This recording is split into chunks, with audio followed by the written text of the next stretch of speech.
सो आज से हम जो स्टार्ट करेंगे वो स्यूडो क्लासेस से स्टार्ट करेंगे। स्यूडो क्लासेस का मतलब क्या होता है, जब हम कोई स्पेशल चीज देते हैं, जैसे a pseudo class is use to define a special state of an element. कोई एलिमेंट है, अगर कुछ उसमें स्पेशलिटी ऐड करनी हो, जैसे होवर का हो गया, लिंक का हो गया, विजिटेड का हो गया, तो उसके केस में हम स्यूडो क्लासेस यूज करते हैं। तो स्यूडो क्लासेस में हम लोग देख, इसका क्या होता है, सिलेक्टर, स्यूडो क्लास, फिर प्रॉपर्टी और वैल्यू। अब ये होता क्या है, जैसे ए, ये हो गया हमारा selector, a tag, link, visited, hover, active, ये हमारा सूडो है। तो हम इस तरह से सूडो क्लास बनाते हैं। दूसरा क्या होता है, जैसे कभी आपने डिव बनाया तो किसी डिव में आप होवर लगा सकते हो, किसी डिव में अगर आप कॉलर लगा के पी टैग लगाओगे या डॉट लगा के अगर कोई दूसरा आपने एलिमेंट्स बना लिया, दूसरी क्लास बना लिया जो केवल डिव में काम करेगा, तो उसको बोलते हैं स्यूडो क्लासेस। मतलब क्लास के अंदर क्लास डालना स्यूडो कहलाता है। ठीक है, तो ये हो गया। दूसरा इसमें एक चीज और है कि जैसे आपके पास मल्टीपल लाइन है, इस तरह से लाइन है,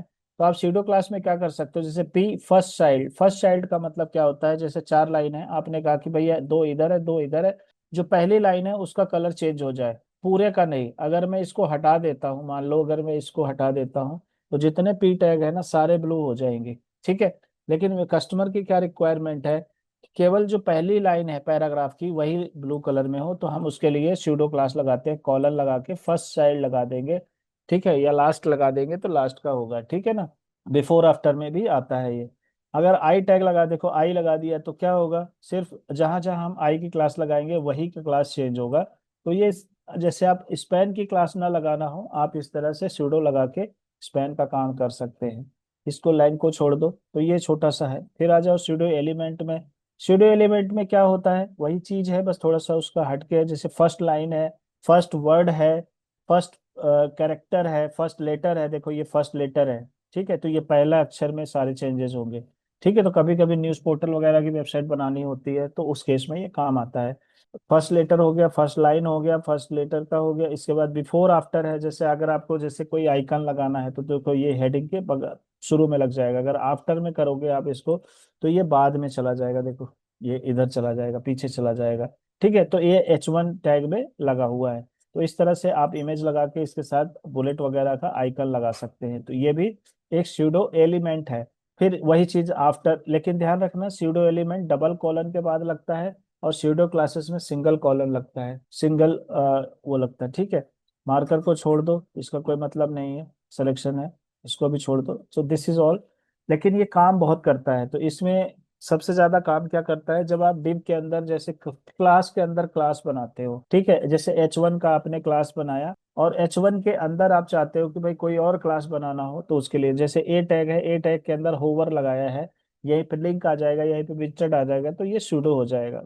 नेक्स्ट आ जाते हैं ओपेसिटी। जैसे अब ये इमेज है, इसकी ओपेसिटी हम कम ज्यादा करना चाहते हैं, तो आप इमेज की क्लास बनाओगे तो ओपेसिटी 0.5 इस तरह से आप कर सकते हैं। आप देखो इसमें होवर इफेक्ट लगा सकते हैं, देखो ये सूडो लगा हुआ है ना, तो नॉर्मल ओपेसिटी इतना है, होवर पे 1.0 है, तो इस तरह से आ रहा है। देखो ये, तो यहाँ पे इमेज की क्लास बनाई है, यहाँ पे देखो इमेज, जहां जहां भी इमेज का जो टैग आएगा, जो एलिमेंट इमेज का आएगा, ठीक है, प्रॉपर्टी आएगी। ठीक है, यहाँ पर ओपेसिटी, उसके बाद उसकी वैल्यू, तो बाय डिफॉल्ट 0.5 है, माउस ओवर पे 1.0। तो ऐसा लग रहा है कि भैया ये लाइट डार्क दो तरह की इमेज है और इमेज हमारे पास एक ही है। ठीक है ना, तो ये हो गया हमारा ओपेसिटी। जब आपको ओपेसिटी यूज करना हो तो इस तरह से आप यूज कर सकते हैं। तो यहाँ पर देखो, अगर आप चाहो तो डिव में भी लगा सकते हो ओपेसिटी।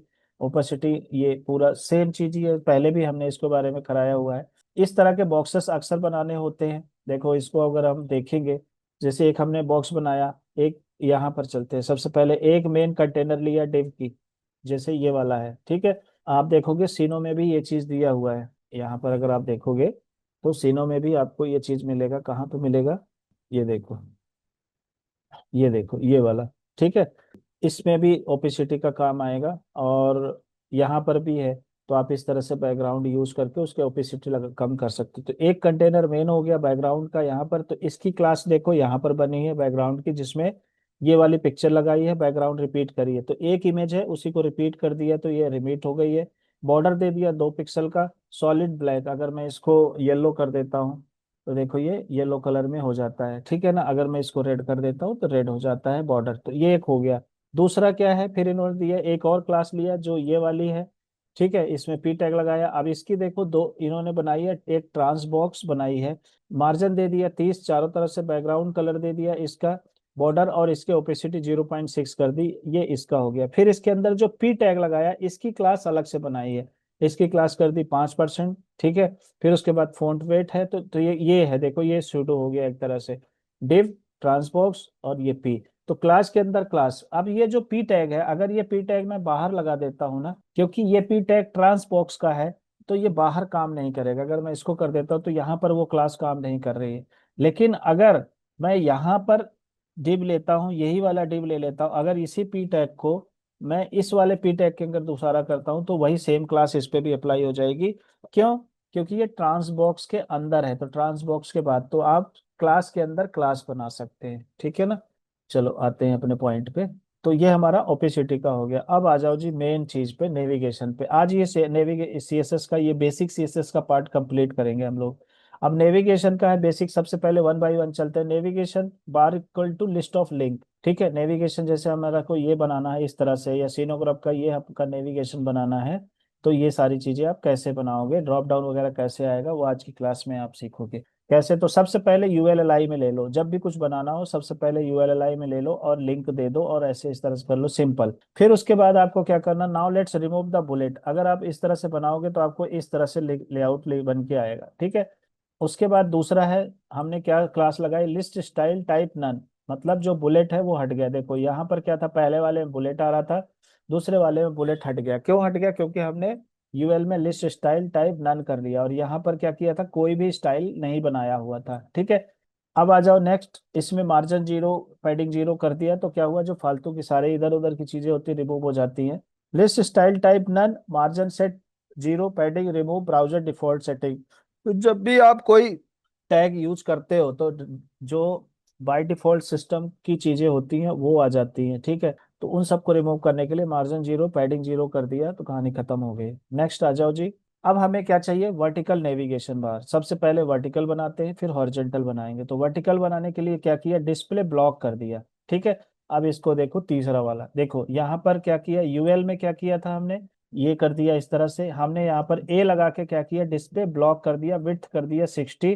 तो ये सारे क्या हो गए, ये ब्लॉक में हो गए, एक एक बॉक्स में हो गए, और इसका बैकग्राउंड कलर ये है। तो अभी ये पता नहीं लगेगा। अगर मैं इसको ब्लॉक को हटा देता हूँ, देखो क्या होगा, ये इस तरह से चिपक जाएगा। ठीक है, जितनी जगह है वहां पे उतना लेगा। लेकिन अगर ब्लॉक में कर दिया तो इसकी हाइट विड्थ इक्वल हो गई। ठीक है, इस बॉक्स की अगर मैं इसको 100 कर देता हूँ विड्थ को, देखो 100 कर देता हूँ तो ये 100 हो जाएगा, ये इसका ब्लॉक हो गया। ये एल आई का हो गया। ठीक है, ए टैग का हो गया। नेक्स्ट है display block, displaying the link as a block element. मतलब जो भी हमारे लिंक है वो ब्लॉक एलिमेंट की तरह दिखाने के लिए हमने किया, और उसमें विड्थ दे दिया कि ये ब्लॉक इतने पिक्सल का हो। जैसे मान लो यही वाला है, देखो ये कि नेविगेशन है ना, इसका हम फिक्स सेट कर सकते हैं कि ये इतना हो, हम ऑटो भी सेट कर सकते हैं। ठीक है, इसके बाद क्या है, इन्होंने बोला भैया मार्जिन पिट, ये एल आई इसको करते हैं। नेक्स्ट ये वाला, एक मिनट, ये तो सेम ही है, इसमें क्या है, यूएलएलआई, चलो ये तो ये बार में देखो। अब इस तरह से करना हो तो हमने क्या किया, होवर इफेक्ट किया, navigation bar with example. Next step में चलते हैं, क्या होता है, इसको पीछे के बंद कर देते हैं, इसको देखते हैं, इसको सीएसएस को समझो। तो सबसे पहले क्या किया हमने, पहले लिस्ट बनाया, यूएलएलआई ले लिया, जो हमारे को चाहिए था वो आ गया। फिर उसके बाद हमने यूएल की क्लास लगाई जिसमें हमने लिस्ट स्टाइल नन कर दिया। ठीक है, फिर उसके बाद हमने एल आई का ए टैग लगाया। ए लगाया क्योंकि हमें यहाँ पर हमने एच दे रखा है, तो उसमें क्या किया, डिस्प्ले ब्लॉक कर दिया, कलर दे दिया, टेक्स्ट का कलर ये है, और पैडिंग दे दिया 8 और 16 दे दिया, इधर से 16 इधर से 8 कर दिया, और डेस्क डेकोरेशन नन कर दिया। नन करने से क्या हुआ, अंडरलाइन हट गया। देखो अगर मैं 1 कर देता हूँ तो देखो इसमें अंडरलाइन आ जाएगा, अंडरलाइन हटा दिया हमने। ठीक है, तो ये इस तरह से ये बॉक्स टाइप में बन गया। अब जब माउस ओवर करते हैं तो अलग कलर आ रहा है, तो ये देखो ये स्यूडो की क्लास यूज हुई है, एल आई के अंदर ए, उसके बाद होवर, बैकग्राउंड कलर ये, टेक्स्ट का कलर ये, देखो टेक्स्ट का कलर व्हाइट हो रहा है। ठीक है ना, तो ये हो गया हमारा होवर इफेक्ट लगेगा। तो इस तरह से जब आपको हॉरिजेंटल मेन्यू नेविगेशन बनाना हो, ठीक है ना, वर्टिकल नेविगेशन बनाना हो, तो इस तरह से हम लोग बनाएंगे। क्या लगाना है, सिर्फ डिस्प्ले ब्लॉक लगाना है, टेक्स्ट डेकोरेशन नन कर रहा है, होवर की क्लास लगानी है, और देखो यहाँ पर इन्होंने मार्जिन दिया हुआ है, पैडिंग दिया हुआ है। अगर मैं इसको 8 कर देता हूँ तो ये इधर से आ जाता है। ठीक है, और अगर मैं 8 इसको हटा देता हूँ तो चारों तरफ से ले लेता है। ठीक है, ये चारों तरफ से ले लेता है तो सिंगल भी कर सकते हैं। और यहाँ पर देखो ये जो यूएल है इसकी विड्थ है ली हुई है, अगर मैं इसको चाहूँ तो 100 कर सकता हूँ इसकी width। ठीक है, तो इस तरह से आप यूएल को, ठीक है, इस तरह से हमने दे दिया, विड्थ दे दिया, एलआई को डिस्प्ले ब्लॉक कर दिया, टेक्स्ट डेकोरेशन नन कर दिया और होवर की क्लास लगा दी, तो ये आराम से हमारा नेविगेशन बढ़िया से बन गया। ठीक है, आप इसमें एक्टिव की क्लास भी लगा सकते हो। एक्टिव की क्लास जब लगाओगे तो वो क्या होगा, एक जगह पे एक्टिव रहेगा। तो देखो जैसे यहाँ पर हमने एक अलग से क्लास एक्टिव की लगा दी है, अगर ये एक्टिव की क्लास हम नीचे वाले में लगा देते हैं तो ये नीचे वाले में लग जाएगा, देखो यहाँ पर। तो ये क्या होता है, जब हम अलग अलग पेज बनाते थे पुराने जमाने में, स्टैटिक वेबसाइट बनती थी, तो जब होम पे जाते थे तो होम पे ये क्लास लग जाती थी, अबाउट अस का पेज बनाते थे तो अबाउट की क्लास लग जाती थी। तो ऐसे लगता था कि हाँ हम इस पेज पे हैं। ठीक है, यहाँ पर देखो एक एक्टिव की क्लास लगा दी है जिसका बैकग्राउंड कलर अलग कर दिया है, होवर का कलर अलग से है, यहाँ पर होवर को सेम कर दिया। होवर नॉट एक्टिव, मतलब एक्टिव पे होवर का कलर एक्टिव नहीं होगा, देखो ये भी नई चीज है।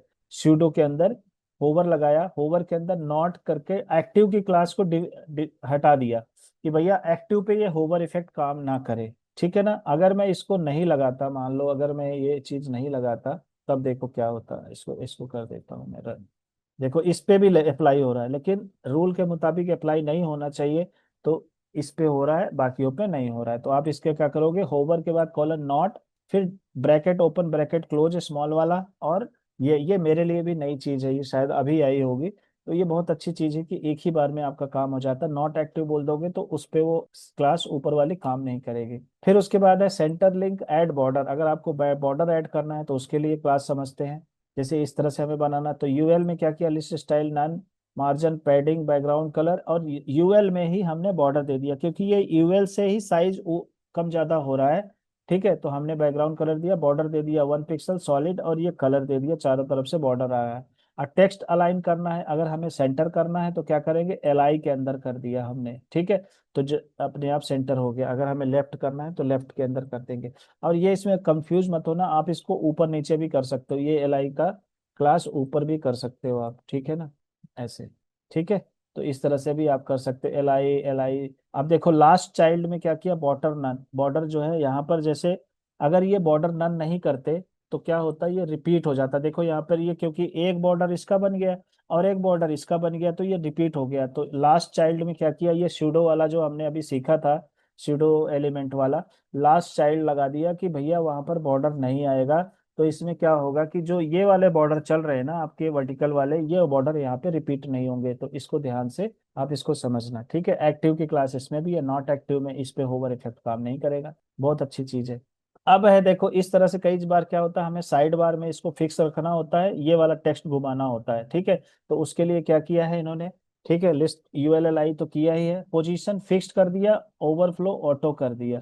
ठीक है, मतलब अगर टेक्स्ट ज्यादा होगा तब तो स्क्रॉल आएगा, टेक्स्ट ज्यादा नहीं होगा तो स्क्रॉल नहीं आएगा। देखो यहाँ पर ये फिक्स कर दिया, ये वाला फिक्स कर दिया, तो सिर्फ ऐसे लग रहा है जैसे आपने देखा होगा, कई बार हमने वेबसाइट देखी है साइड बार में फिक्स होता है, तो आप इस तरह से यूएलएलआई बना के देखो, यहाँ पर सिंपल यूएलएलआई बनाया है और यहाँ पर क्लास लगाई है, देखो यूएल कर दी, और यूएल को ही पोजीशन फिक्स्ड कर दिया और 100% हाइट दे दिया। तो जितनी विंडो की हाइट होगी उतना ले लेगा, इधर वाला चलेगा। तो जब आप पेज खोलोगे तो यहाँ दिखेगा इस तरह से, जब आपका पेज बना होगा। इतना क्लियर है। तो अब देखो फिक्स्ड का और ओवरफ्लो ऑटो है, कि अगर कंटेंट ज्यादा होगा तो स्क्रॉल बार आएगा, नहीं होगा तो नहीं आएगा। ठीक है, तो ये हमारा हॉरिजेंटल वर्टिकल हो गया। अब आ जाओ जी, वो सॉरी वर्टिकल का हो गया, अब आ जाओ हॉरिजेंटल में जो हम हमेशा बनाते हैं। देखो इस तरह से, इसमें भी कुछ नहीं है। सबसे पहले क्या करते हैं, जैसे आपने यहाँ पे यूएलएलआई लिया, ठीक है, यहाँ पर आपने सबसे पहले यूएल का बनाया, लिस्ट स्टाइल टाइप नन कर दिया ताकि बुलेट हट जाए, मार्जिन 0 पैडिंग 0, एलआई को हमने डिस्प्ले कर दिया। एलआई क्यों किया, क्योंकि कंटेंट को हमें इन लाइन कर दिया, तो ये हमारा एक के साथ एक हो गया। ठीक है ना, उसके बाद आ जाते हैं नेक्स्ट। इसको हमें क्या करना था, फ्लोट लेफ्ट करना था और डिस्प्ले ब्लॉक करना था, जो ए टैग है, देखो यहाँ पर ए टैग को हमने display LIA display block padding दे दिया, बैकग्राउंड दे दिया, LI फ्लोट लेफ्ट कर दिया, तो सारी चीजें फ्लोट में लेफ्ट में हो गई। अब इसके अंदर और ऐड कर देते हैं, देखो अपने आप लेफ्ट में ही आएगी और नेविगेशन बनता जाएगा। आप इसमें चाहें तो और भी मार्जिन पैडिंग दे सकते हैं, अगर मैं 10 पिक्सल दे देता हूँ, देखो ये और गैप बन गया। तो आप इस तरह से बनाना शुरू कर देंगे। नेक्स्ट पे चलते हैं। फ्लोट का लेफ्ट ले लिया, use float to get block element. Display block ताकि वो स्पेसिंग ले ले, पैडिंग ले ले, हाइट विड्थ ले ले, मार्जिन ले ले। पैडिंग ले लिया और बैकग्राउंड कलर ले लिया, UL background colour. Horizontal navigation bar example देखो इस तरह से बनाना है तो कैसे बनाना है, अब इस क्लास को समझते हैं। हमें अगर इस तरह का बनाना है तो सबसे पहले यूएलएलआई ले लिया, सिंपल कंटेंट। उसके बाद आ जाते हैं यूएल की क्लास ली, लिस्ट स्टाइल नन ताकि बुलेट हट जाए। मार्जिन पैडिंग ओवरफ्लो हिडन कर दिया कि भैया ओवरफ्लो दिखना नहीं चाहिए, स्क्रॉल बार वगैरह का कोई मतलब नहीं है, बैकग्राउंड कलर दे दिया। एलआई में फ्लोट लेफ्ट कर दिया ताकि हर चीज जो है लेफ्ट में आए। फिर उसके बाद एलआई ए की क्लास बनाई जो हाइपर ये लिंक लगा हुआ है ना, इसके वजह से इसको बनाना है। तो क्या बनाया, डिस्प्ले ब्लॉक ताकि चारों तरफ से बॉक्स टाइप में आ जाए। कलर वाइट, टेक्स्ट का कलर वाइट कर दिया। टेक्स्ट अलाइन सेंटर, पैडिंग दे दिया 14 और 16, ठीक है, पैडिंग दे दिया। टॉप बॉटम लेफ्ट राइट से दे दिया, टॉप बॉटम से 14 दे दिया, लेफ्ट राइट से दे दिया 16 दे दिया। फिर उसके बाद क्या हुआ, टेक्स्ट डेकोरेशन नन कर दिया ताकि अंडरलाइन खत्म हो जाए। देखो ये देखो ये इधर आ गया, अब ये लेफ्ट राइट से 16 हो गया, ठीक है ना, 16 इधर से 16 इधर, देखो इधर से फिर इसका इधर इसका इधर, इस तरह से ले लिया है, ठीक। अब आ जाओ जी होवर इफेक्ट में, देखो बैकग्राउंड कलर ये होवर इफेक्ट लग गया, तो इस तरह से आपका नेविगेशन बन जाता है। जब आप इसको बनाओगे एक बार दो बार बनाओगे तो अपने आप प्रैक्टिस हो जाएगा। उसके बाद अलग से आपको एक्टिव क्लास लगा लेनी है, तो यहाँ पर एक्टिव क्लास लग जाएगी। तो एक्टिव की क्लास में कुछ नहीं करना है, जिस यूएल एलआई में लगाना है उस एलआई में ए टैग में जाके एक्टिव की क्लास लगा देनी है जो आपने लगाई है। तो जहाँ पे भी एक्टिव क्लास लगाओगे वहीं पे अप्लाई हो जाएगा एक्टिव की क्लास, ठीक है ना। अब आपको चाहिए क्या, जैसे कॉल टू एक्शन बनाना होता है तो आपने क्या करना है, एक को इनलाइन सीएसएस दे दो, स्टाइल फ्लोट राइट, बाकी एक्टिव लगा दो, ये इधर आ जाएगा, बाकी सारा इधर रहेगा, ठीक है। तो इसको ज्यादा दिखाने की जरूरत नहीं। उसके बाद है बॉर्डर चाहिए आपको, तो आप एलआई में बॉर्डर लगा दो, ठीक है। सिर्फ एलआई में, एलआई चाइल्ड जो है बॉर्डर राइट में कुछ ना हो। तो ये देखो जो ये बॉर्डर राइट में है, ये बॉर्डर राइट में बॉर्डर नहीं दिखेगा, नहीं तो बॉर्डर राइट में दिखेगा। तो वही जो सीडो क्लास है जो हमने अभी सीडो क्लासेस सीखा था, उसके लिए लास्ट चाइल्ड बॉर्डर राइट ना, मतलब लास्ट चाइल्ड मतलब ये वाला जो नेविगेशन है लास्ट वाला, उसके साइड में राइट साइड में हमें बॉर्डर नहीं चाहिए। अगर मैं इसको मान लो इसको करके देखते हैं ताकि आपको ज्यादा क्लियर हो। मैं इसको नन को इसको रिनेम करता हूँ, आप देखो रन करता हूँ, देखो इधर आ गया है लेकिन आपको दिखेगा नहीं, लेकिन बॉर्डर आ गया। आप देखो थोड़ा सा हल्का सा जंप करेगा ये देखो अब ये इधर आ गया, ठीक है। तो इस तरह से हम क्लास यूज कर सकते हैं। ए और होवर ये आपको पता ही है। नॉट एक्टिव मतलब जिस पे जो एक्टिव हो उस पे होवर का क्लास ना लगे तो नॉट एक्टिव लगा दिया, ठीक है ना। नेक्स्ट आ जाओ जी। नेविगेशन बार अगर आपको इस तरह से बनाना है, अगर आपको इस तरह से बनाना है, बॉटम में फिक्स करना हो, तो उसके लिए क्या किया है, यूएल में पोजीशन फिक्स्ड कर देना है, टॉप से जीरो मतलब टॉप की साइड में, और बॉटम से जीरो कर दोगे तो बॉटम की साइड में आ जाएगा। सिंपल सा है, इसमें ज्यादा कोई वो नहीं है। देखो ये टॉप वाले हैं, अगर आपको वन सिंगल पेज वेबसाइट बनाना हो तो इस तरह से आप फिक्स करके पोजीशन फिक्स्ड कर दिया, टॉप से जीरो कर दिया तो ये वहीं पर रुका रहेगा। बॉटम कर दोगे तो बॉटम में आ जाएगा। जैसे अगर मैं इसको बॉटम कर देता हूँ, देखो ये बॉटम में आ गया, ठीक है। ये काम करेगा, बस बॉटम में आ जाएगा। तो ये बॉटम का नेविगेशन हो गया। अब ग्रे हॉरिजॉन्टल बार कैसे बनेगा, बॉर्डर दे दिया यूएल में और बैकग्राउंड कलर दे दिया एलआई, ये सारी चीजें आप कर लेना। स्टिकी का है जो सबसे ज्यादा हम लोग यूज करते हैं, देखो यहाँ से आया और यहाँ पर जाया और स्टिकी लग गया। तो इसके लिए आपको क्या करना है, पोजीशन स्टिकी लगाना होता है, वही जो कल हमने पोजीशन सीखा था।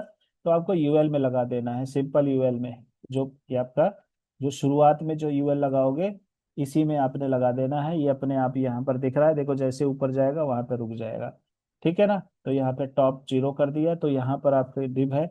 लेकिन अगर यही डिव की क्लास अगर आपकी जैसे यहाँ पर आ रही है, देखो ये आपकी यहाँ पर यूएलएल आई है, अगर ये यहाँ हो तब भी ये काम करेगा। यहाँ पर है, जैसे ऊपर जाएगा जीरो पे जाकर रुक जाएगा, ठीक है। और अगर मैं यहाँ पर फिर से बता रहा हूँ, ये तो आपने कल भी किया था, 20 कर दिया तो 20 ऊपर से 20 गैप लेके छोड़ेगा। ये देखो ऊपर से इतना 20 पिक्सल का गैप ले रखा है। अगर मैं इसको 50 कर देता हूँ तो ये यहाँ पर रुकेगा, 50 पे लेके रुका। इसलिए अगर हम जीरो कर देते हैं तो जीरो आ जाएगा, ठीक है। ये देखो, ठीक। सो ये हॉरिजेंटल है नेविगेशन बार। आप इस तरह से आप इसको बनाइएगा, बना के जब प्रैक्टिस करेंगे तो आपको समझ में आएगा, ठीक है। कैसे रेस्पॉन्सिव वगैरह कैसे बनाना। अब बात आती है ड्रॉप डाउन मेन्यू कैसे बनेगा, ठीक है ना। तो ड्रॉप डाउन मेन्यू बनाने के लिए नेक्स्ट चैप्टर पे चलते हैं अपन। ड्रॉप डाउन बनाने के लिए क्या करना है, सिंपल सा एक और क्लास बनाना होगा ड्रॉप डाउन का आपको। अब इसका पहले सारा समझते हैं। देखो कहाँ गया, होवर ड्रॉप डाउन, ये देखो इस पे काम कर रहा है। तो इन्होंने क्या किया, सबसे पहले यहाँ देखते हैं, एक डिव ली, ठीक है, ड्रॉप डाउन, जिस पे ड्रॉप डाउन की क्लास लगाई, स्पैन लगा के स्पैन माउस ओवर इस पे लगा दिया। डिव एक और ड्रॉप डाउन कंटेंट, एक है ड्रॉप डाउन, जब आप माउस ओवर करोगे तो ये बॉक्स दिखेगा, एक है कंटेंट जो ये दिखेगा। तो हम सबसे पहले ड्रॉप डाउन में चलते हैं। तो एक ड्रॉप डाउन की क्लास है, पोजीशन रिलेटिव दे दिया, ताकि जो उसका पोजीशन है इसका ये यहीं पे रहे, और ये इसके जो चाइल्ड में जो चीजें हों वो इसी के साथ रहे, ठीक है, इसलिए पोजीशन रिलेटिव दे दिया। डिस्प्ले इनलाइन ब्लॉक दे दिया ताकि बॉक्स में आए। अब इसके अंदर जो कंटेंट है उसकी क्लास समझते हैं, डिस्प्ले नन कर दिया। पोजीशन डिस्प्ले नन कैसे कर दिया, डिस्प्ले नन इसलिए कि बाय डिफॉल्ट नहीं दिखेगा, अगर मैं इसको हटा देता हूं तो देखो क्या आता है, वो भी दिखेगा। लेकिन हमें क्या चाहिए, हमें पहले हाइड कर देना है, फिर बाद में होवर में इसको दिखाना है। तो इसका इसका खेल समझो, ये दोनों अलग अलग बॉक्स हैं, ठीक है, एक ड्रॉप डाउन कंटेंट क्लास है, एक ड्रॉप डाउन है। तो ड्रॉप डाउन कंटेंट को क्या किया है, क्लास को हाइड कर दिया, ठीक है, पोजीशन एब्सोल्यूट कर दिया, ठीक है, बैकग्राउंड कलर दे दिया, मिनिमम विड्थ दे दिया, ये सारा सजा के जेड इंडेक्स कर दिया ताकि ये उस टेक्स्ट के ऊपर आए, ठीक है ना, उस टेक्स्ट के ऊपर आए, इसीलिए एब्सोल्यूट पोजीशन दिया। ठीक है, फिर उसके बाद क्या किया, ड्रॉप डाउन होवर की क्लास लगाई, और फिर उन्होंने क्या कर दिया, ड्रॉप डाउन कंटेंट को क्लास के अंदर, मतलब इस कंटेंट के अंदर, इस क्लास के अंदर इस क्लास को लगा दिया, ड्रॉप डाउन वाले को ड्रॉप डाउन के अंदर लगा दिया, स्यूडो लगाया क्लास का, ठीक है।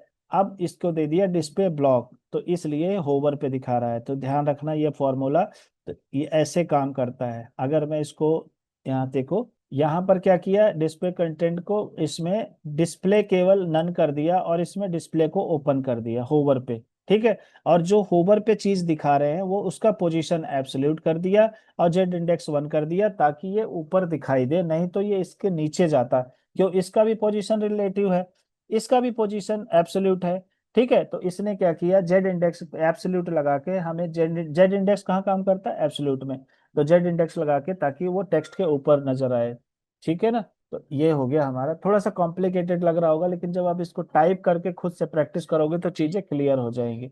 अब आ जाए, देखो यहाँ पर इस तरह से कैसे दिख रही हैं, इस तरह से बटन कैसे बनाना हुआ। तो वापस आ जाते हैं, इसकी क्लास को समझते हैं। देखो यहाँ पर आ जाते हैं, तो यहाँ पर भी क्या है, सबसे पहले इसकी टेक्स्ट को समझो। एक इन्होंने ले लिया यहाँ पर क्लास बनाई ड्रॉप डाउन के नाम से, जो ये बॉक्स का है पीछे वाला। फिर बटन बनाया, इसका बटन की क्लास बनाई जिसमें टेक्स्ट लिख दिया, तो ये क्लास एक बटन बनी है, ड्रॉप का क्लास का बटन बना है। फिर उसके बाद ड्रॉप डाउन कंटेंट बनाया है, तीन क्लास बनी है। अब इन तीन क्लास को अपन समझते हैं। सबसे पहली क्लास ड्रॉप डाउन की, ठीक है। तो ड्रॉप डाउन पे आ जाते हैं। तो ड्रॉप डाउन में क्या है, पोजीशन रिलेटिव इनलाइन ब्लॉक, ठीक है, ताकि वो चारों तरफ से इक्वल एक ब्लॉक के मॉडल में हो जाए। उसके बाद क्या है, बटन का है, तो बटन का क्लास है drop button, background colour, colour padding, font size, तो इस बटन, इसको बटन का रूप दिया। इसके बाद आ जाओ, देखो ड्रॉप डाउन कंटेंट का क्या किया इन्होंने, जो कंटेंट है जिसमें जिसमें क्लास लगाई है, ये लिंक 1 2 3 4 5, जैसे इसको मैं और बढ़ा लेता हूँ, ये वाला जो डिव है जिसमें लिंक सारे हैं केवल, इसका इन्होंने सबसे पहले क्या किया है, डिस्प्ले नन कर दिया, पोजीशन एब्सोल्यूट कर दिया, जेड इंडेक्स 1 कर दिया। और फिर उसके बाद इन्होंने ड्रॉप डाउन कंटेंट का ए टैग लगाया, और इसको डिस्प्ले ब्लॉक कर दिया। देखो ये इसलिए ये सारा जो ये कंटेंट दिख रहा है डिस्प्ले ब्लॉक में दिख रहा है, इन्होंने पैडिंग मार्जिन दे दिया जो होवर पे दिखेगा, ठीक है, यहाँ पर हाइड किया, यहाँ पर दिखा दिया।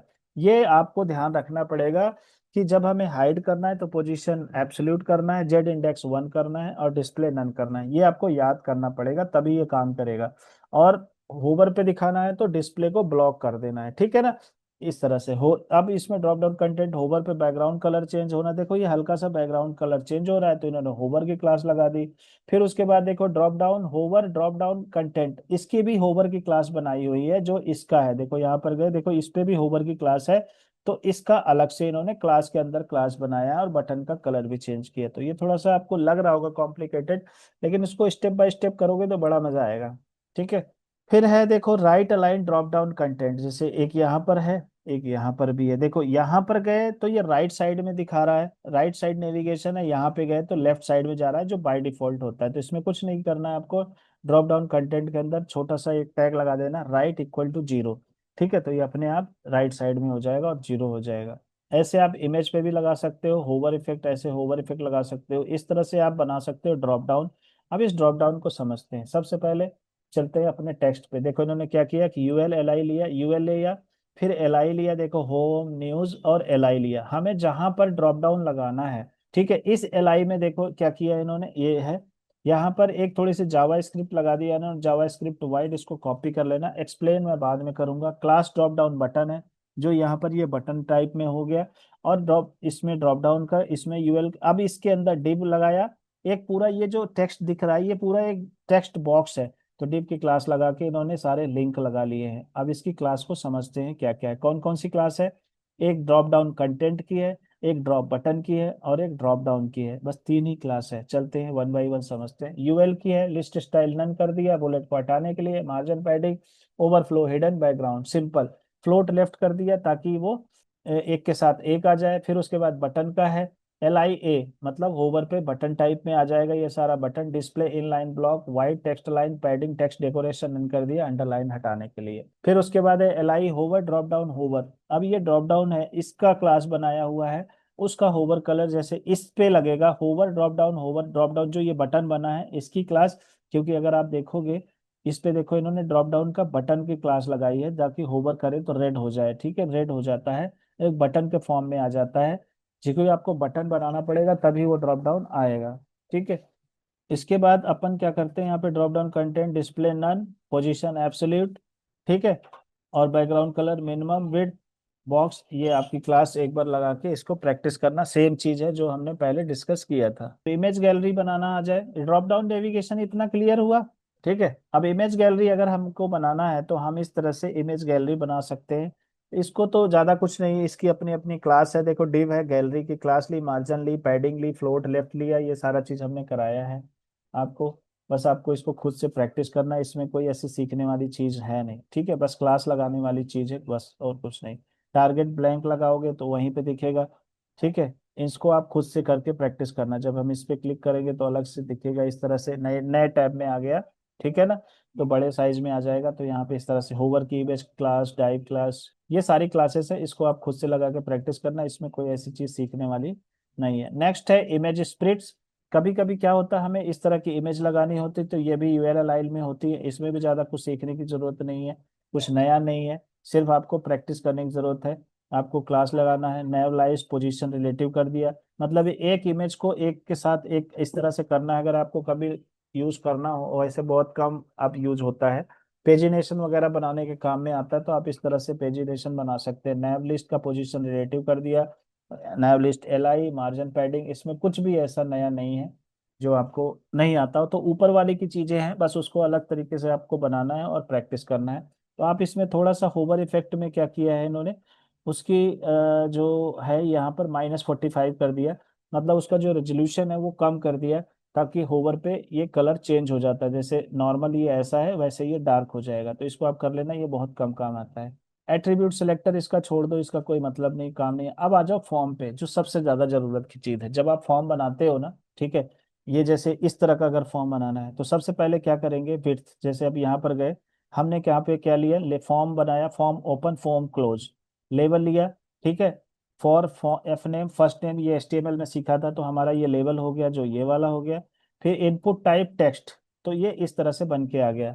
अब क्या है कि यहाँ पर इनपुट टाइप का, ये देखो इनपुट करके एक क्लास बनाई है, किसका, इनपुट का, जिसकी विड्थ 100%, मतलब जितनी भी इनपुट वाली चीजें होंगी उन सब की विड्थ 100% होगी। तो मैं अगर 50% कर देता हूँ तो देखो क्या होगा, आधा आ जाएगा। तो कभी भी आपको इस तरह से करना हो तो ये इसके साथ आ जाएगा। अगर आपको 100% करना है तो ये दूसरे लाइन में आ जाएगी। तो कल को अगर आपको चेंज करना हो, कहीं HTML में किसी लैंडिंग पेज में बनाना हो या वर्डप्रेस में ही बनाना हो, तो आप इनपुट की क्लास इस तरह से बना के इसको कम ज्यादा कर सकते हो, ठीक है, सिर्फ इनपुट की क्लास। और ये जो क्लास है ना, ये सब जगह सेम रहेगी, चाहे वर्डप्रेस हो चाहे HTML है, ऐसा नहीं कि इनपुट की जगह कुछ और आ जाएगा। इनपुट का मतलब क्या होता है, फॉर्म का फील्ड, ठीक है। अभी इसमें थोड़ा और डीप में चलेंगे, देखो input type text, input type password.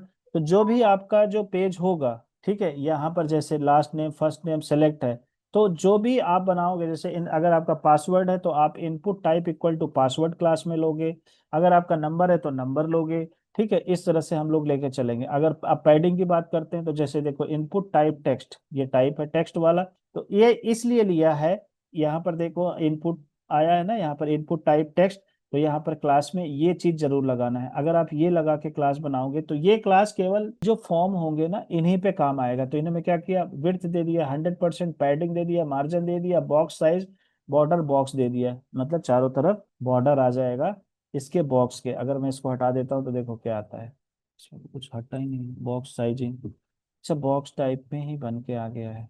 चलो आगे देखते हैं। तो इनपुट टाइप टेक्स्ट, मतलब अगर आपको जब इनपुट टाइप का जो फॉर्म है उसको मॉडिफिकेशन करना है तो आपको ये वाली क्लास लेनी है और उसको उठा के लिख देना है, तो अपने आप आपका ओवरराइट आ जाएगा, हो जाएगा। अब यहाँ पर आ जाओ नेक्स्ट, कैसे रेडियस बना है। तो इनपुट टाइप टेक्स्ट में क्या किया, box sizing border box, border दे दिया 2 पिक्सल का, ठीक है, बॉर्डर रेडियस दे दिया 4 पिक्सल का, यहाँ से रेडियस हो गया। अगर आप चाहो तो इसको ग्रे कर सकते हो, ठीक है ना।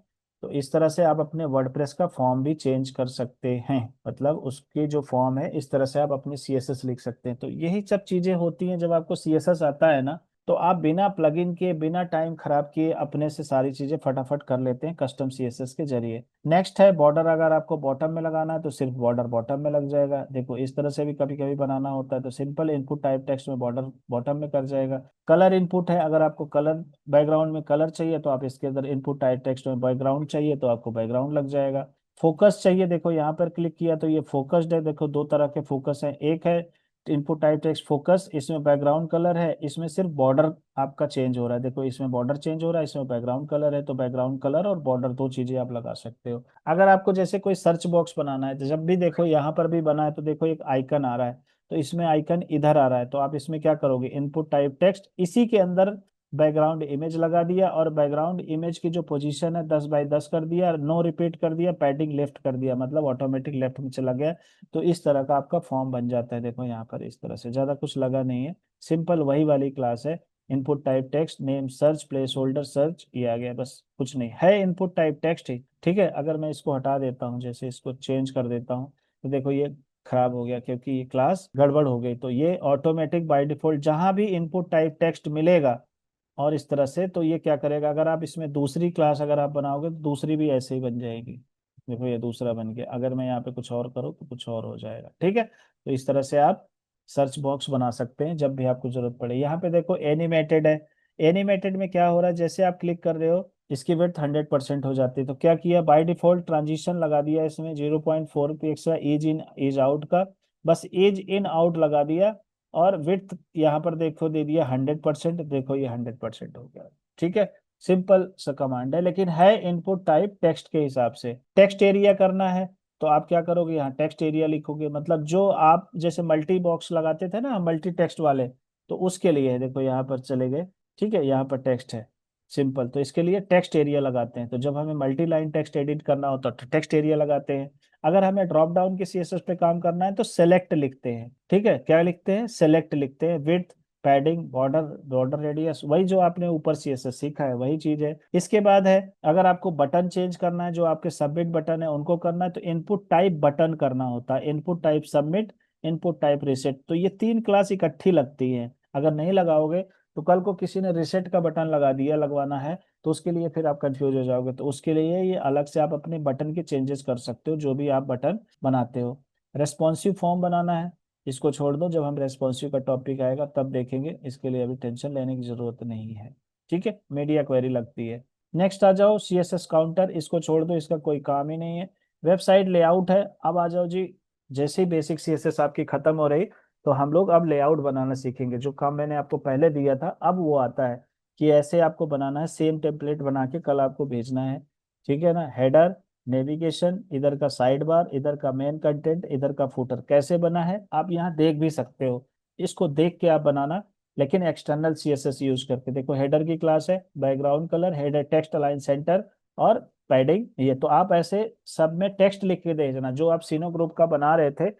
अब आपको टेक्स्ट लिखना सीखना है, तो टेक्स्ट में क्या करना है, कुछ नहीं करना, पैडिंग देना है 20 पिक्सल का, मतलब इस बॉक्स के अंदर अंदर 20 पिक्सल का आ जाएगा, और टेक्स्ट अलाइन सेंटर हो जाएगा तो ऑटोमेटिक सेंटर हो जाएगा ये आपका। देखो इस तरह से आपका ये हेडर बन जाता है, ठीक है। तो ये देखो यहाँ पर ये कंटेंट है, और यहाँ पर देखो ये आपको सिर्फ एक एक अभी सीएसएस है, ये हेडर की क्लास बनी है। नेविगेशन अगर बनाना है तो ये देखो पूरा नेविगेशन का है, पहले top new, overflow, hidden, background colour, फिर float left, display block, text align centre, padding दे दिया, टेक्स्ट डेकोरेशन नन, होवर पे ये कलर लगा दिया तो आपका ये बन गया। फिर उसके बाद आ जाओ जी content, column one, column two, column three. तो देखो यहाँ दो तरह के हैं, देखो column one, column two, column three. तो आपको अगर आपको इस तरह से बनाना हो तो क्या करना पड़ेगा, कॉलम की क्लास बनानी पड़ेगी। कॉलम की क्लास में एक कॉलम की क्लास बनानी पड़ेगी, एक रो आफ्टर करना पड़ेगा, मतलब रो के बाद आपको ये रो आफ्टर की सीडी क्लास है, इसको आपको सीखना पड़ेगा। कंटेंट ये डिस्प्ले टेबल क्लियर बोथ, मतलब वो जैसे हमने पीछे सीखा था ना फ्लोट वाला, कि भैया जब हमारे ये जो बन जाएंगे फ्लोट वाले, जब इस फ्लोट वाले इस नियम को तोड़ना होगा तो हमें क्लियर बोथ वाली क्लास लगानी पड़ेगी। क्लियर फ्लोट रो आफ्टर करके है, कंटेंट कोई नहीं, डिस्प्ले टेबल क्लियर बोथ कर दोगे। फिर उसके बाद देखो मीडिया स्क्रीन, ये रेस्पॉन्सिव के लिए है, मतलब ये है कि जब तक at the rate media screen ये रेस्पॉन्सिव बनाने के लिए होता है। हम एडवांस सीएसएस में सीखेंगे, बेसिक चीज आप समझ लो। इसका कहने का मतलब है कि जब तक स्क्रीन का साइज 600 पिक्सल है, ठीक है, 600 पिक्सल से ज्यादा है, ठीक है ना, तब तक तो 303 कॉलम में आएंगे। जैसे ही 600 से कम होगा तो ये सारे कॉलम की विड्थ 100% हो जाएंगे। नहीं तो बाय डिफॉल्ट क्या है, कॉलम की विड्थ कितनी है, 33 पॉइंट है। इसको करके देखते हैं, आपको समझ में आएगा। देखो ये चीज बना है, इस तरह से बना है। अब मैं क्या करता हूँ, इसको थोड़ा सा छोटा करता हूँ। अभी 600 पिक्सल है, इसको थोड़ा देखो, जैसे ही छोटा किया ये 100 हो गया, एक के साथ एक हो गया। इस तरह से रेस्पॉन्सिव बनती है बिना बूट स्ट्रैप के। तो मीडिया क्वेरी के जरिए आप कोई भी चीज रेस्पॉन्सिव बना सकते हो, कंट्रोल कर सकते हो। Media screen and max with, max dash with, इसको आपको धीरे रटने की जरूरत नहीं। जब आप प्रैक्टिस करोगे तो अपने आप आपको याद हो जाएगा। आप अगर इसको मैं 300 कर दूं तो 300 बिट्स तक इसको मैं यहाँ पर जाता हूँ, मैं इसको 300 कर देता हूँ। और इसके लिए देखो ये व्यू पोर्ट का ये टैग जरूर लगेगा, तभी रेस्पॉन्सिव काम करेगा। और ये हमेशा नीचे लगाया जाता है, ठीक है। अब मैं इसको क्या करता हूँ, 300 कर देता हूँ। तो ये क्या करेगा, 300 बिट तक तीन कॉलम रहेंगे। देखो 300 तक तीन कॉलम, देखो देखो छोटा कर रहा हूँ, नहीं हो रहा है ना, पहले हो गया था। जैसे 300 से छोटा होगा, 300 पिक्सल से छोटा होगा तो ये क्या होगा, 100% हो जाएगा। ये देखो 100% हो गया, ठीक है ना। तो ये आप समझो, ये होता है रेस्पॉन्सिव बनाने का तरीका मीडिया क्वेरी लगा के, इसको मीडिया क्वेरी बोलते हैं। अनइक्वल कॉलम, वही चीजें हैं, जैसे एक साइड में इधर, एक इधर, एक इधर। तो कैसे करेंगे, एक कॉलम बनाया फ्लोट लेफ्ट, एक कॉलम साइड बनाया, एक कॉलम मिडिल बनाया। तो साइड वाले क्या हुए, 25%, मतलब इधर वाले 25%, इन दोनों में साइड को क्लास लगाई हुई है। और जो इधर वाले हैं, जो मिडिल वाले हैं, उसकी विड्थ 50% कर दिया। फिर उसके बाद मीडिया स्क्रीन लगा दिया इस तरह से। तो इस तरह से आपका पूरा लेआउट बन जाता है। फिर इन्होंने फूटर की क्लास बनाई है। फूटर में क्या हुआ जी, बैकग्राउंड कलर दे दिया, टेक्स्ट लाइन दे दिया और ये दे दिया, सिंपल से आपका इस तरह से पूरा लेआउट बन जाता है। और इसका पूरा HTML कोड, इस तरह की वेबसाइट बनानी है उसका पूरा HTML कोड ये दे दिया। तो ये सारा चीज एज इट इज आप बना के टाइप करके प्रैक्टिस करोगे तो आपको सारे टैग का मतलब समझ में आ जाएगा, ठीक है ना। तो ये आपका बेसिक CSS लगभग फिनिश होता है। इसमें दो पॉइंट और आपको बताऊंगा। एक यूनिट, यूनिट में क्या होता है, width, margin, padding, font size, फिर PX और EM एटसेट्रा। अब इसको थोड़ा समझते हैं। यहाँ पे देखो फ़ॉन्ट साइज ये लगा दिया है इन्होंने। जब भी आपको फ़ॉन्ट साइज कम ज़्यादा करना हो तो फ़ॉन्ट साइज कर दो। P टैग का है तो वहाँ पे लाइन हाइट या फ़ॉन्ट साइज आप यूज़ कर सकते हो। एब्सोल्यूट लेंथ में देखो यहाँ पर PX है, 1 px 196, ये सारा फॉर्मूला छोड़ो, PX में ही ज़्यादा हम लोग यूज़ करते हैं। EM यूज़ करते हैं, VH भी यूज़ करते हैं, ये बहुत रेयर यूज़ करते हैं। जब हम एडवांस में जाएंगे तब देखेंगे, ठीक है ना। थोड़ा सा इसके और ज्ञान है, इसमें डेप्थ में इसकी ज्यादा जरूरत नहीं। सबसे ज्यादा जरूरी है यहाँ पर इम्पोर्टेंट। इम्पोर्टेंट का क्या होता है, कभी कभी ना कुछ CSS काम नहीं करती है, तो उसको ना जोर का झटका धीरे से देना होता है। उसको बोलना पड़ता है भाई ये इंपॉर्टेंट लगा दिया, यहाँ पर हमारा कोटा चलता है, इसके हिसाब से ये काम करेगा। तो जब भी आप CSS में इंपॉर्टेंट टैग लगा दोगे, जैसे आपने ब्लू लगाया, ग्रे लगाया, रेड लगाया, मान लो रेड काम नहीं कर रहा है, कभी कभी क्या होता है जब हम इंस्पेक्ट एलिमेंट करके काम करते हैं ना, तो हमारी वाली CSS काम नहीं करती, तो उसके आगे हमें क्या लिखना है, एक्सक्लेमेशन मार्क्स इंपॉर्टेंट लिख देंगे। उसको लगेगा भाई मेरा वाला ज्यादा इंपॉर्टेंट है तो मेरा वाला काम करेगा, उधर वाला काम नहीं करेगा। सिर्फ इसका इतना ही काम है। जब आपकी CSS काम ना करे तो आप ये लगा देना, 100% आपकी CSS काम करेगी। वो समझ जाएगा कि भाई ये ज्यादा जरूरी चीज है, इसके लिए आपको करना है। So this is all about basic CSS, ठीक है। इनको सबको एक बार रिवाइज करना, जो आज मैंने कराया है। कुछ टफ लग सकती है, सबसे ज्यादा प्रैक्टिस नेविगेशन का और ड्रॉप डाउन का करना है, ठीक है, और फॉर्म का करना है। बाकी सब तो धीरे धीरे होते रहे। और शीडो का कर लेना बहुत जरूरी है। बाकी सबको एक बार पहले रिवाइज कर लेना, ठीक है। फिर हम लोग क्या करेंगे, नेक्स्ट वीक में ये एडवांस वाले सारे कंप्लीट करेंगे, ठीक है। ये बहुत जरूरी है। फिर उसके बाद सबसे ज्यादा जरूरी है फ्लेक्स और ग्रिड। क्योंकि ये आपको रेस्पॉन्सिव बनाने में काम आएंगे। और ये जब आप इसको यहाँ सीखोगे ना, तो जो थोड़ी बहुत कसर आपकी वर्डप्रेस में बची हुई है वो भी पूरी हो जाएगी, क्योंकि यहाँ पर आपका ना फाउंडेशन क्लियर हो जाएगा कि फ्लेक्स और ग्रिड कैसे काम करते हैं। और थोड़ा बहुत आपको मीडिया क्वेरी वगैरह के रेस्पॉन्सिव में जैसे कैसे बनता है, तो रेस्पॉन्सिव में कैसे साइट बनाई जाती है, कोई भी चीज रेस्पॉन्सिव कैसे करना है बिना बूट स्ट्रैप के। कभी कभी क्लाइंट कह देता है कि बूट स्ट्रैप के बिना कैसे बनाना है, तो आपको पूरी वेबसाइट ना कंट्रोल करनी आ जाएगी मीडिया क्वेरी। और वर्डप्रेस में आप बूट स्ट्रैप में नहीं चेंज करते, आप चेंज करते हो मीडिया क्वेरी के जरिए, ध्यान रखना। तो आपको यहाँ पर पूरी मीडिया क्वेरी चलानी आएगी। तो ये हम नेक्स्ट वीक में कंप्लीट करेंगे, फिर उसके बाद प्रोजेक्ट ही प्रोजेक्ट पे काम करेंगे। आज की सभा यहीं समाप्त करते हैं। जय हिंद, जय भारत।